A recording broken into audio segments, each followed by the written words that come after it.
kahit yung mga kongresista, wala tayong nakikita na organized response maliban lang dun sa statement ng NUP na sinasabi nila wala silang papanigan at hindi sila mag-i-endorso whether yung reklamo ay sa Pangulo o sa Vice Presidente. So, yun lang po ang nakikita natin. Yung iba naman sila sabi, hindi na to exciting. So, parang may pahiwatig na kung anong mangyayari. Parang hindi na nga parang nawawala na sila ng gana doon sa impeachment ni Vice. Ang tingin ko diyan is nakatingin sila sa future. So hindi pwedeng masyadong how do you call this? Umariba doon sa ating Vice Presidente, lalong-lalo na kalalabas pa lang ng mga surveys at nakikita na way ahead ang ating Vice Presidente. Ang Pangulo naman ay lame duck. So, hindi ibig sabihin nun na kailangan pa siyang i-impeach. Kumbaga, since it's late in his term, 2 years to go, would it be worth it pa ba na mag-file ng impeachment sa kanya? Yun ang malamang iniisip ng ating mga kongresista. Kung kaya't ang tingin ko dyan ay parehong hindi yan uusad. Posibleng magkaroon ng isang damakmak na hearings sa Committee on Justice to determine form and substance, pero yan po ay magagamit bilang plataforma para sa publicity for 2028. Yun ang nakikita kong value sa paghain ng ganitong klaseng reklamo. At a time na wala na tayong naririnig ng mga kongresista in fact, wala tayong naririnig na nagsasabing dapat i-impeach si either President or Vice President. Wala pong ganun na lumalabas sa Kongreso ngayon, sa House ngayon. Unlike last year na maaga pa lang, hindi pa man nangyayari may mga speeches na, may mga pahiwatig tayo dun sa pag-usad ng reklamo. Ma'am, balik tanaw lang tayo dahil di ko lang alam kung kalintulad ba or maaari nyo po bang ma-differentiate yung nangyari po kay dating Vice President Jed Binay na 2016, kahit siya po ay Vice Presidente, ay nasampahan din siya ng kaso. Umusad yung kaso niya sa Sandigan na bayan pero kalaunan ay pinawalang sala naman po. May kaibahan ba ito? Bakit sa kanya umusad at bakit or ano yung muna yung kaibahan dito po sa dalawang pagsasampa ng kaso ng sa Vice Presidente dyan po sa Ombudsman, Attorney? Well, kung hindi ako nagkakamali, si Vice President mayroong kaso sa Ombudsman pero hindi nakagawa or hindi ginawa ng findings until after na siya Vice President. Pero i-correct nyo ako kung mali ha. Yun ang nakikita ko lang na difference kasi maaaring imbestigahan kahit impeachable officer. Hindi lang pwedeng umusad yung kaso. So kunwari, nagkokolekta ng ebidensya ang mga law enforcers against an impeachable official, hindi naman po illegal yan. Ang ma-frustrate lang sila pag isinumiti na sila para ilitigate yung kanilang nakuhang ebidensya, hindi po yan isusulong. So in this case, magkakaroon nga yan ng issue. In the case of Vice President Jojo Binay, hindi kasi umabot dun sa punto na ma-question nila yung pag-iimbestiga sa kanya na umabot sa Korte Suprema, hindi yata na idala sa Korte Suprema na kailangan unahin yung impeachment bago yung kanyang pagkakaso sa kriminal. So timing would also have everything to do with it. Or it's also possible na hindi lang talaga na i-claim ni Vice Presidente yung issue na ito. It would have been ripe kung dinala yan sa Korte Suprema para i-decide once and for all ang Vice Presidente ba ay yung pinakakawawang opisyal kasi impeachable na nga pero walang immunity at makakasuhan ng makakasuhan.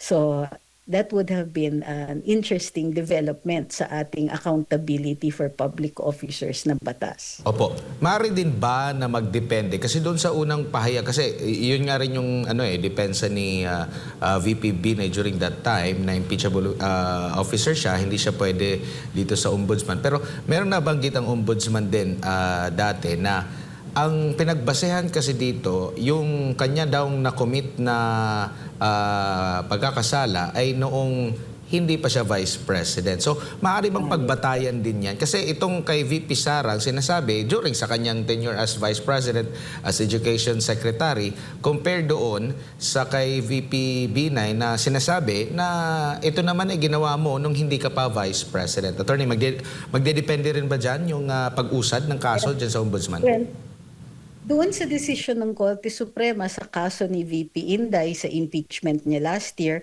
ang sabi hindi maaaring i-bring up in an impeachment case ang acts that were committed bago siya naging impeachable officer. So, kung yung mga acts ay nilalagay nila doon sa time na mayor siya, sa time na hindi pa siya vice-presidente, hindi yun katanggap-tanggap in an impeachment proceeding. Ngayon, pagdating naman sa ombudsman, currently kasi vice-presidente siya. So it might still be an issue kahit yung mga acts ay committed bago siya naging vice-presidente. So the same argument could still hold. Pero tulad nga ng sinabi ko, ultimately Korte Suprema ang magde-decide kung ito ay papasok dun sa sa pagiging magra-ripen into a case ito kung maaaring maging criminal na kaso itong mga final dahil nga impeachable officer si VP Inday. Hindi pa po rin naliliwanag nga ng Korte Suprema yung issues na yan. Sa tingin niyo po, ma'am, kapag may pag-usad dito sa isinampang kaso, ito ay pangalawang set na ng kaso po, no, kay VP Sara Duterte. If ever po na gumalaw ang ombudsman dito at simulan po yung investigasyon at pinanindigan po natin na hindi pwede dahil nga impeachable officer siya, may paglabag na po ba dyan ang ombudsman? At pwede rin bang hindi na tumugon ang side ni VP Sara dito sa ombudsman kung merong paggalaw na dyan, diretso na sila sa Supreme Court? Hindi. Kailangan mag-acquire muna na may act doon sa Office of the Ombudsman na magsasaad na sila ay taking cognizance of the case. Nang sa gayon, may basihan na si VP Inday na umakyat sa Korte Suprema. Kung wala pa kasing acts ang Ombudsman, wala pa tayong grounds, wala pang dahilan para sabihin na nilabag yung kanyang karapatan. So until that time, hindi pa siya makakaakyat para i-preempt ito. At any rate, yun nga, kailangan rin ma-determine ano ba ang kinakaso sa kanya, administrative ba o criminal. So mas maliwanag kung maumpisahan na nga ang preliminary investigation sa kanya and then maaari na siyang dulog sa Korte Suprema. So pag nag-umpisa na mag-imbestiga ang ombudsman, yun na yung act na yun na pwede nang questionin sa Korte Suprema, Attorney? Yes, pwede na doon. Opo. Lipat tayo dito sa usapin naman po ng impeachment. Nabanggit nyo kanina na once na napunta na yan sa Committee on Justice, kung ano man yung pipiliin nila, hindi na pwede na maghain pa ng panibago. No? Kumbaga yun na yung uusad, ma'am. Pero sino po yung pipili? Kasi halimbawa, ngayon, itong si Attorney De Jesus naghain na ng impeachment complaint at sinasabi ngayong araw din naman maghahain daw yung makakaliwang grupo ng impeachment din laban kay Pangulong Bongbong Marcos. Sino po yung pipili doon na alin doon ang uusad? I-consolidate ba ito or separate ito? O paano ba yung tama po as per sinasabi po ng Korte Suprema, Attorney? Kung against the same official, in this case, dalawang impeachment complaint against the president, depende yan. Ang sabi ng Korte Suprema, no more than one process. In other words, no more than one impeachment process ang maaari in 1 year. So, in this case, ang mangyayari dyan is, kung ika-count, ang kina-count na proseso ay kapag gumalaw yung reklamo from one office to the other. So normally yan, di ba, umabot sa SecGen goes to the speaker goes to plenary. Maaaring mamili kung saan dyan nag-umpisa ang proseso. So normally yan, dun pa lang sa pag-transfer. Ngayon, base dun sa kaso ni VP Inday, hindi kasi naging maliwanag doon yung pag-refine nung desisyon dun sa kung kailan talaga nag-uumpisa ang impeachment process. So malamang yan is from the plenary to the Committee on Justice kasi yun yung lumang kaso. So pag tinransfer na from the plenary to the Committee on Justice, hindi na siya mako-consolidate. Doon na lang sa doon dapat sa plenaryo ang consolidation. So in this case, kung hindi makahabol sa plenaryo yung panibagong reklamo, wala na. Better luck against next time. Opo. So, nag-uumpisa ang process once na nakapag-desisyon ang plenaryo po na i-endorse sa komite? Hindi yung galing Ang sabi mismo sa ng- SecGen to Speaker or galing sa Speaker papunta doon sa plenaryo? Dapat. Pero kasi dun sa kaso ni VP Inday, di ba naipon lahat doon sa tapos nailipat siya doon sa plenaryo. Nauna nga yung... Pero at that time, may pumasok pa na fourth impeachment complaint. Technically, hindi na dapat nakapasok yung fourth impeachment complaint kung susundan natin yung lumang desisyon. So, ang tingin ko dyan, it is from plenary to the Committee on Justice. So, kasi nga yung lumang kaso, yun yung sinasabi. Nung nag-move siya from plenary to Committee on Justice, nag-umpisa na po yung proseso. Kasi yun na, may impeachment na nangyayari in the House. So, impeachment process na yung nangyayari in the House. So, sa ngayon, hindi pa naman nagta-transfer from plenary to the Committee on Justice, pwede pa at maaaring i-consolidate yan in the plenary. Opo, kasi meron din akong narinig na parang hindi na ata i-consolidate. Kumbaga, ang tanong ko nga doon sa kongresista na yun, kung di ako nagkakamali, partner Jade, yung last time natin nakapanimis ang kongresista, parang pipili sila kung saan doon. Wala na daw atang consolidation. Pero ano po ba yung sa tingin nyo po, ma'am? Dapat po bang mag-consolidate or pipili sila? Kasi kung pipili sila, alam nyo na, may magduda ang ating mga kababayan na alin dito yung hindi uusad, dito yung pipiliin ko na umusad sa para madaling mabasura, attorney. Well, pwede kasi yun eh. Pwede silang mag-determine dun pa lang sa plenaryo na hindi na iaakyat sa Committee on Justice. So may discretion talaga ang plenaryo dyan. So alam niyo na kung anong i-expect pagdating sa ganyan. Although hindi ko nakikita kasi na magkakaroon ng damage dyan. Kasi nga either way, an impeachment complaint has been filed at uusad yan. Pupunta yan sa Committee on Justice. Pero from the Committee on Justice, dyan po natin makikita kung sapat talaga ang obligasyon na nasa reklamo. So sa plenaryo, ang determination lang dyan is kung pwede pang tumuloy yan sa Committee on Justice, kung sufficient siya, kung seryoso siya enough for them to consider na, sige, umpisahan natin ang proseso nito. Opo, pero bilang bihasa rin sa komunikasyon na attorney, anong nakikita nyo po? Kasi hindi po ba napag-uusapan before pa yung paghahain muli ng impeachment dito kay Vice President Sara Duterte, pero biglang nagbago. Parang dito na ngayon nabubuksan sa presidente. Tapos sa side ng Vice Presidente, maraming mga nagsasabi na baka hindi umusad, abala na ang Kongreso ngayon, walang enough na possible. Bakit ganun po ang nangyari? Or baka ano ba ito, meron bang pagmamaniobra, meron bang pinaplano na at the end itrap yung isa sa kanila, attorney? Ako, ang tingin ko, walang plano. At kahit yung mga kongresista, wala tayong nakikita na organized response maliban lang dun sa statement ng NUP na sinasabi nila wala silang papanigan at hindi sila mag-i-endorso whether yung reklamo ay sa Pangulo o sa Vice Presidente. So, yun lang po ang nakikita natin. Yung iba naman sinasabi, hindi na to exciting. So, parang may pahiwatig na kung anong mangyayari. Parang hindi na nga parang nawawala na sila ng gana doon sa sa impeachment ni Vice. Ang tingin ko diyan is nakatingin sila sa future. So hindi pwedeng masyadong how do you call this?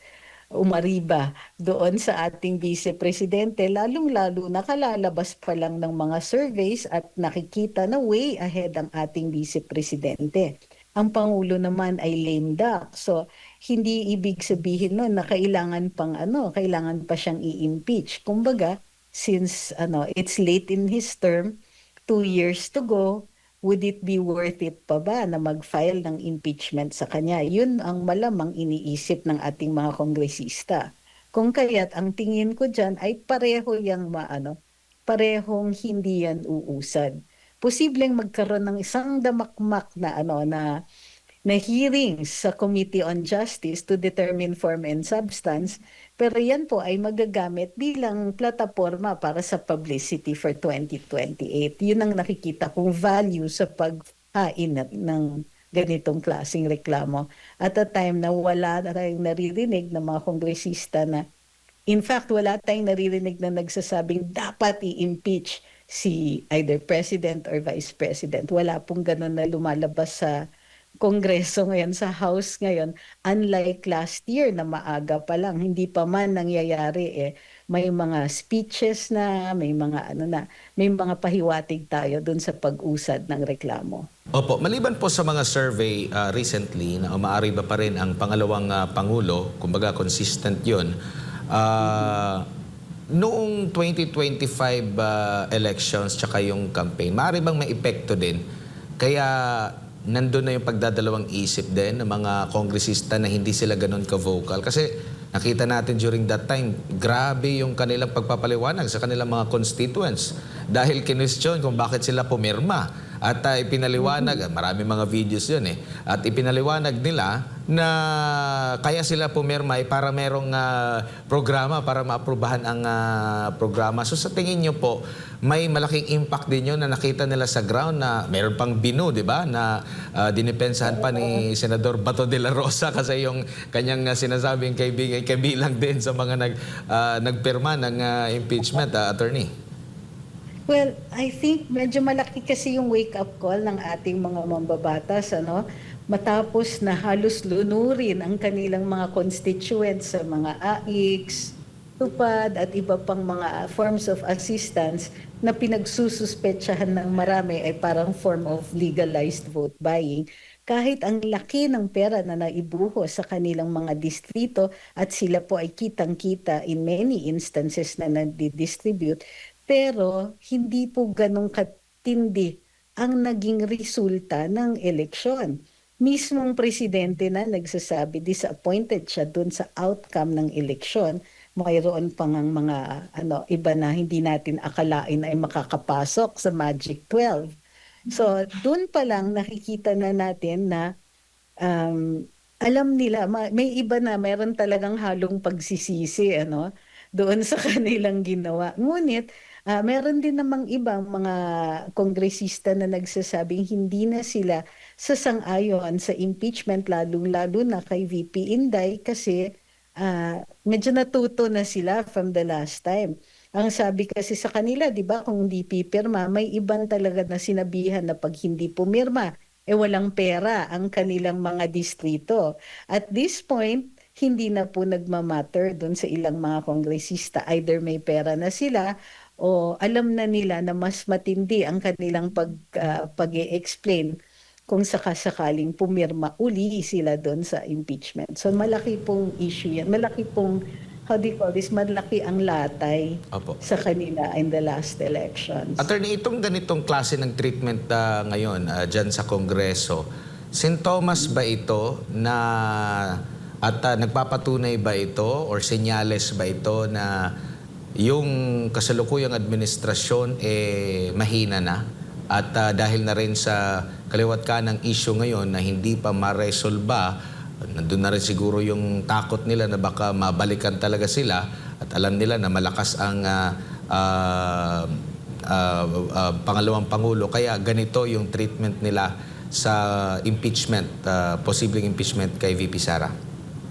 Actually, hindi ko masasabing mahina na ang administrasyon ngayon kasi dati pa silang mahina. Isipin ninyo, kung mayroong political will yan, iba yung magiging strategiya nila. Ang strategiya nila is to go after the Dutertes kasi sila yung malakas for 2028. So isipin ninyo na in the past how many years, yun lang po ang ginagawa nila. Hindi nagbubuhos ng energy at saka pondo doon sa pagpapaigi ng buhay ng ordinaryong mamamayan wala tayong nakitang tunay o seryosong push sa pagpapababa ng presyo ng pagkain, sa pagpapaayos ng ating standard of living. Dun pa lang po may problema na kaagad. So nakikita natin na mahina sila kasi ang tingin nila, ang pinakamalaking problema nila ay yung kalaban nila for 2028. Hindi nila nakita na kapag inayos man lang nila itong current na standard of living natin, current na state of infrastructure, education, healthcare, agriculture, kung yan ang inayos nila, hindi na sila makikipagsapalaran sa 2028. Dahil mahina nga sila pati sa paggagawa ng strategiya at sa control sa sarili nilang tao. Yung kahinaan ng control, yan po yung naging nagresulta sa maraming corruption issues ng administrasyon ngayon. So ang masasabi ko dito is mahina sila from the start, mahina mag-strategize, mahina ang tunay na lakas kasi kailangan nila ng pera para bumili to make it appear na mayroon silang ibibigay doon sa mga constituents. And in the end, mahina lahat. Pati yung kakayahan nila. Ngayon lang nga ako nakakita ng Pangulo in a long time na hindi niya tunay na hawak ang Senado. So kailangan magkaroon ng mga issues tungkol sa mga karapatan natin, naghuhuli at nagfa-file kaliwat kanan ng sedition, inciting to sedition, kasi hindi nila mapatahimik ang kanilang mga kritiko. Ang dami naman kasi maikikriticize. So ang mga earmarks ng kahinaan nila, hindi sila nakaswak ng buong buo or major showing ng midterm elections despite all of the money, at mahina din ultimately ang kanilang strategiya to maintain power kasi hindi sila nagsasucceed, at yung pagbababa ng ratings, ng trust and approval ratings ng Pangulo ay sinyales na wala na talagang nagsiseryoso sa kanya, and this has been the case from the start. So hindi sila humina, mahina sila from the start. Opo, attorney, huli na lamang po, balikan ko lang yung inihain na impeachment laban kay Pangulong Bongbong Marcos, kung saan agad-agad maraming question dito matapos nga po yung sa identity po nung naghain ng impeachment, kung saan sinasabing ito daw yung abogado laban sa disbarment ni Attorney Glenn Chong at naiuugnay sa First Lady. Sa kanya namang panig ay hindi totoo na siya abogado ng First Lady, at kumbaga galing sa kanya daw yun na effort para po maghain ng disbarment laban kay Attorney Glenn Chong. Nung nakuha naman ng pahayag ang palasyo ukol dito, lalo na yung tugon nila sa naging pahayag po ni Congressman Pulong Duterte, abay pumalag ng husto at sinabi pa ni Undersecretary Castro na hindi sanay daw yung administrasyon ngayon sa pagtatanim ng mga ebidensya gaya daw ng ginawa ng kanyang tatay. Sanay daw sila. Gumamit pa, hindi lang tatay, ginamitan pa niya ng salitang sila. So ibig sabihin, marami sila or mga Duterte ba na nagtatanim. Itong ganitong klase po ng pagtugon po, mas lalo po bang nakakasama din sa imahe lalo nila, attorney? Well, oo. Hindi nga sila nagtatanim ng ebidensya, sama ng loob naman ang tinatanim nila. Tapos wala pang natatanim sa ating agrikultura. Gayon pa man, okay? Sa ganitong sitwasyon, dapat nagka-crisis management na po sila. Nung time pa lang na lumalabas yung mga surveys at the start na mas mababa ang Pangulo sa Vice Presidente, in spite of the intriga, in spite of the Quadcom, in spite of the trolls, in spite of yung mismong palace spokesperson ay may mga indirect attacks sa ating Vice Presidente, hindi po natinag yung kanyang ratings in relation dun sa ratings ng Pangulo. Dun pa lang po, crisis na.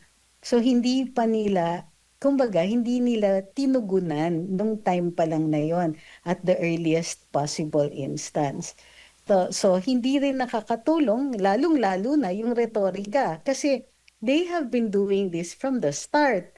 Ganito yung klaseng retorika ng gusto ng Malacanang, o hindi naman pala from the start, kasi si Undersecretary Claire Castro naman talaga ang ganito yung style, no? So, hindi nila tinututulan, so alam natin na Malacanang endorses this kind of communications at ganitong klaseng rhetoric. So, they have nobody to blame, di ba? Kung wala silang ginagawa about that. At yes, hindi ito nakakatulong. Kumbaga, yung strategiya nila na i-discredit ang pinakamalakas nilang kalaban at maisulong yung kanilang tuloy-tuloy na paghawak sa poder sa gobyerno, ay they're sticking to a strategy that this didn't work from the start. Pero tinutuloy pa rin nila. Hindi ko sigurado kung bakit ayaw nilang magbago, no? Hindi sila nag-a-adapt doon base doon sa data na nakukuha nila. Tinutuloy pa rin, kumbaga. And Opo. I think this also reflects the leadership. Kumbaga, yung insistence ba, yung personality ng leadership ay nare-reflect sa kanilang strategiya. So sila yung type na in denial pa hanggang ngayon na hindi nag-work yung kanilang strategies, kung kaya't in spite of the data, in spite of the feedback, tinutuloy pa rin nila. So nothing in fact in their arsenal right now has worked, pero yun pa rin ang ginagamit nila. So, Opo. sad but true. Attorney, huling issue na lamang, kung okay lang po, Attorney. Dito lang po sa Okay lang, investigasyon okay lang. ng Senate Blue Ribbon Committee patungkol nga po dito sa flood control anomaly. Ano naman po ang tingin po ninyo dito sa ang dating ho ba sa inyo, mas lumilinaw ba o mas lumalabo? Ano bang direksyon nakikita po ninyo? Dalawa yung nakikita ko niyan eh. Impatient na ang mga tao sa ginagawang mga inquiries, hindi nakikita talaga yung big fish. Kumbaga, hindi na satisfied ang mga nanonood sa progress ng inquiry, lalong-lalo na dito sa Senate Blue Ribbon. May dalawang major issues akong nakikita dito, yung sa Witness Protection Program na tinalakay ni Senator Marcoleta, na sinasabi niya na illegal yung ginagawa ng DOJ na nagpapasoli ng pera kasi nagmumukhang right under our noses, right under the investigation doon sa mga anomalya sa flood control, parang may yung impression ng mga nanonood ay mayroon pang ibang anomalya na nagiging bunga naman ng investigasyon. So I think dapat asikasuhin nila yung issue na yon. Of course, yung pangalawa ay yung minority report. Naunang maglabas ng report ang minority dito sa Senado with about 6 senators yata ang pumirma. At imbis na seryosohin ng liderato ng Blue Ribbon Committee o ng Senate President ang nilalaman ng naturang report, ay nagalit sila na bakit daw may minority report when such a document does not exist dun sa characterization ng documents na isinusumite dito sa Senado. Imbis na pag-usapan yung mga tinutukoy ng nasa minority report na sinasabi namang may basehan, nagalit sila na may minority report to begin with. So nakikita natin na kaya nawawala ng gana ang mga tao dito sa inquiry ay dahil nakikita nila na ang tinutukoy ay things na hindi talaga pinag-iinteresan na. Things like natutukoy lang ay hindi yung taong yung mga really powerful people na mas malaki yung possibility na kasangkot sila kahit man lang ba for gross negligence. So, and of course, meron pang issues like kapag mayroong bumubungad na issue, mas nakikita pa nila yung di umanong pag-iiwas sa mga issue na ito. Imbis na diretsong itukoy. Ang tagal ngang nawala ni Secretary Bonoan Tapos ngayon bihasang-bihasa na sa kanyang pagsasagot. So, yung mga ganitong mga detalye, they really turn people off. So, kung hindi sila titigil sa kanilang already failing strategy, well, hindi na po magiging credible kahit ano pa yung maging outcome niyan. So, kasi batay doon sa minority report, Attorney, binanggit po doon ang pangalan ni Speaker, dating Speaker Martin Romualdez at Zaldico at iba pang mga personality. So, para maging credible, tulad ng nabanggit mo, dapat itong mga individual na ito ang ipatawag ng Senate Blue Ribbon Committee kaugnay nga dito sa flood control anomaly. Correct. At least man lang itukoy nila yung issue o yung ebidensya na sinasite ng minority report. Hindi naman natin sinasabi na kailangan sundan nila yung findings ng minority, pero talakayin nila imbis na ina-attack nila na mayroong report ay tinawag na ngang basura. Malay ba ng mga taong nanonood kung ang nilalaman yun, hindi naman nila tinutukoy. So, yung pagkaganyan, sinisiraan mo, hindi pa napapublicize ng maigi or hindi man lang nila tinatalakay, hindi man lang nila tinetable, alam natin na hindi masasatisfy ang mga nanonood sa kanila. Pero dito sa minority report, nakikita po ninyo ito ang mas may direksyon, mas malinaw po kumpara po sa isasagawang Senate Blue Ribbon na committee sa ngayon sa pangunguna po ni Senator Ping Lacson? Ang tingin ko sa minority report ay meron siyang lakas ng loob na magtanong ng mahihirap na tanong. Katulad ng bakit hindi iniiwasan yung issue ni Martin Romualdez. So kasi sa totoo lang, kung wala naman talagang kasalanan, kahit yung mga tao niya will be brave. Sige, tignan natin. Ano ba? San ba siya dito pumirma? San ba? Ano yung mga documents dito? Ano ang relasyon nila ni Mr. Zaldico? Yung mga meetings, kung saan napupuntirya na nag-uusap sila. Saan nanggagaling yung pera na ginagastos? Yung mga kung i-audit ba nila ang Kongreso o saan pumupunta ang mga pera-pera na ito, makakapasa ba ang mga yan? So the tough questions aren't being answered and the tough issues are ignored. So dun pa lang nagkakaproblema, which is why tingin ko discuss nila yung laman ng minority report. I-adapt nila, kahit i-publish nila nakasabay ng majority findings, okay lang yon. Pero yung iiwasan nila at tatawagin nilang basura is a bad move kasi it looks suspicious.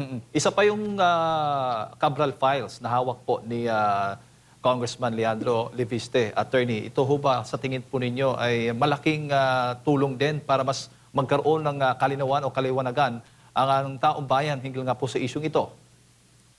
Alam niyo, habang tumatagal at habang ina-attack yan na hindi pa buong-buo nilalabas, mas lalo siyang nagiging credible sa isip ng mga mamamayan. Kasi kung hindi naman ito, kung ordinaryo lang ito, these are merely lists, ha? Listahan ito ng mga, well, of course, yung mga insertions, pag binasa mo, makikita mo kung ano yung mga most likely na naging insertions dyan, yung mga reconsideration ng NEP na tinatawag dyan, makikita ninyo mas magiging maliwanag yung mga transaksyon dito ukol sa mga infrastructure projects na sinasabi nating graft-ridden. So the longer ini-extend yung drama, the less credible yung mga taong gustong magtago at lalong nagiging credible yung mga listahan, yung Cabral documents. Kung sa akin, magaling si Congressman Leviste, hindi niya nilabas yan lahat. So dahil striptease at tuloy-tuloy yung mga kritiko na mayroong may possibility na mayroon silang tinatago, ay sila po ang nag-lend ng credibility dito sa Cabral files. Sa halip nga na imbestigahan dyan sa Kamara itong flood control anomaly, attorney, may mga balitang mas uunahin pa ate itong si Congressman Leandro Leviste sa kanyang mga kumpanya sa solar power. Ano naman po ang tingin po ninyo na doon po parang lilihis ang issue? Inuna nga nila yung suspension ni Kiko Barsaga, di ba? Dalawa silang inuuna nila dyan. But confident kasi naman sina Kong Leviste, so hindi talaga worried rin yung mga tao. Pero glaring na they don't like critics. Yung mga hindi sumusunod dun sa communications o dun sa mga sinasabi ng mayorya dyan sa Kongreso, kapag ikaw ay lumihis, well, nagkakaroon ng penalty. So nakita naman natin, however, yung ginawa kay Congressman Teves, di ba? Ang maganda dito is hindi nila nagagawa yung ganong klaseng moves na ginamit nila kay Kong Teves dito kay Kong Kiko. Kiko at saka kay Congressman Leviste. Mas nag-iingat sila kasi too close to 2028 plus itong dalawang Gen Zers natin na kongresista, tapos i-count nyo pa si Congressman Eli San Fernando, maganda yung showing nila. So it's not going to be easy to attack the popularity, the very popular congressman kasi ang dami ng explanation. So again, like I said, yung strategy nila hindi sila lumilihis eh. Very aggressive, very negative, hindi na siya nag-work pero tinutuloy pa rin nila. Ginagawa nilang casualties yung mga dalawang kongresista pero it is the impressions are going against the majority congressman. Opo. Pero sa nakikita po ninyo dito kay Congressman Leandro Leviste, attorney, batay po sa inyong pag-aaral, pagmamonitor, meron po ba kayong nakikitang conflict of interest sa kanya? I mean, sa kumpanya at ngayon bilang isang kongresista kasi parang ang linya kasi, ang direksyon ng ginagawang pag-target sa kanya, mapatanggal siya dahil nga congressman siya, may kumpanya pa siyang may involvement o may kontrata sa mga gobyerno. Parang ganun po ang pinapalabas, attorney. Sa inyo po nga pananaw, tingin po dito. Ang tingin ko, he's too smart to have overlooked that. At matagal na niyang sinasabi, maaga pa lang nung sinasabi na o bakit may prangkisa siya o bakit siya nagbenta ng prangkisa nang walang pahintulot dun sa Kongreso. So sure na sure ako at magaling din kasi si Kong Leviste, hindi niya nilalabas kaagad eh. Even if, kung ako yan, very tempting yan na ilabas niya yung kanyang exonerating circumstance o kung yung final answer kung bakit hindi siya kailangan magpaalam o bakit hindi papasok na may conflict of interest ito. Hindi niya fully ini-explain ang nakikita ko dito. So iniintay nila. Naiintindihan niya yung importance ng timing. So para sa akin, considering na ang laki ng hawak niya, billion peso company, very complicated yung corporate maneuvers dito.